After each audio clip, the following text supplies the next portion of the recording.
What is power anyway? Let's look at how it can be defined and the different meanings that the term can have. The English word power derives from the French word pouvoir, which means to be able or to have the capacity to do something. The meaning of pouvoir reflects its roots in the Latin words potentia or potestas, in turn derived from the verb potere, which means to be able. In the broader sense then, power means the ability to produce effects on the world and to change it in some way. The term power is used in a variety of ways, and there are differing approaches to categorizing the possible perspectives on the term. For example, in his book Power, A Radical View, Stephen Lukes distinguishes between the three faces of power. They are first, power as the capacity to make decisions that affect others in ways that are contrary to their interests. The second face of power is the flip side of the first, and equally important, the capacity to avoid making decisions in a way that affects others, again, contrary to their interests, or non-decision making. Another way to think of this face of power is in terms of setting the agenda, determining what even gets considered and what is simply made unthinkable. An example would be global warming, which was simply off the agenda of public debate for a long time, and many are still hoping to keep it there. The third face of power concerns the ways in which our desires, interests and preferences can be shaped and formed. Here, there may be no obvious conflict of interests or preferences because power has been exercised at an earlier stage in the construction of those interests and preferences themselves. A classic example here is the impact of the mass media and mass advertising on people's identities and their sense of what they really want in life. Running through all these accounts of power, there are two conceptual oppositions. The first is between negative and positive conceptions of power. The negative conception constructs power as domination, constraint, or discipline. The positive conception sees power as enabling and facilitating. Now, the negative concept of power refers to the domination of one individual or group over another.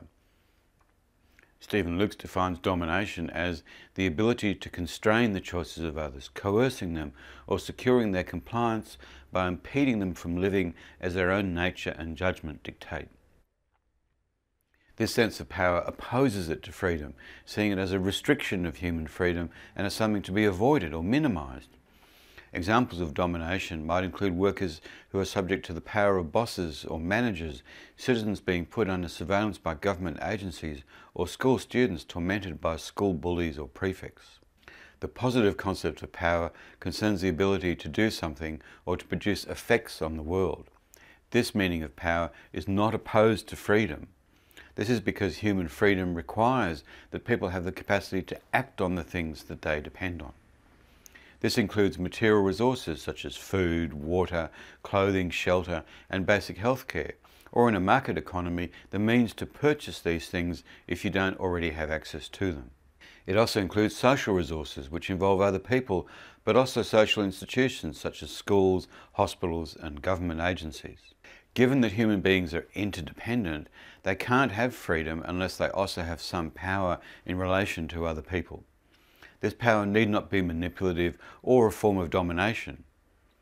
It can include the power to reason, to communicate, and to advocate for what is needed, to persuade others of one's case, and to participate in democratic decision-making about the allocation of resources.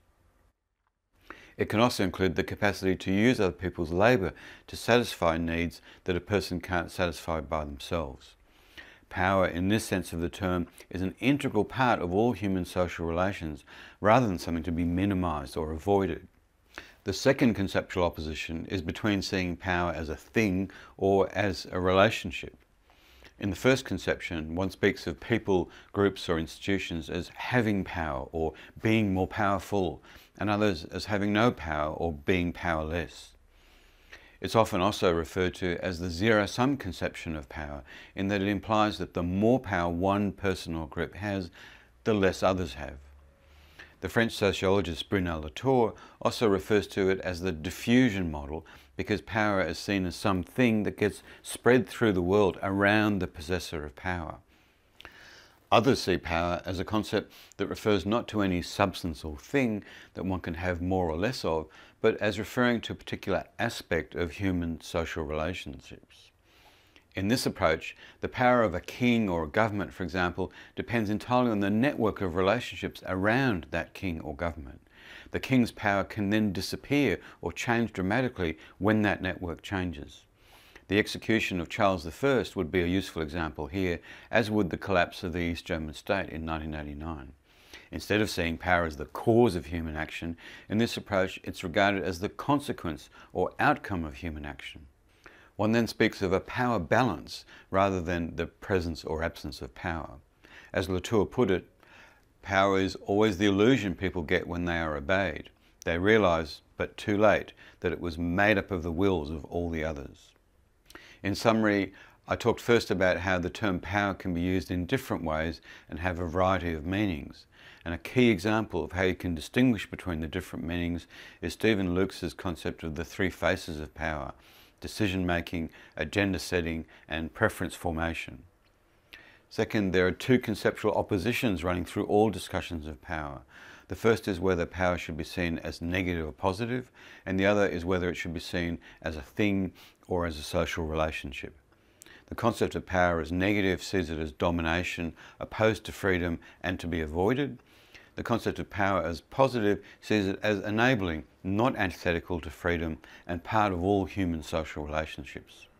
When power is seen as a thing, one speaks of individuals or groups as having power and others as being powerless.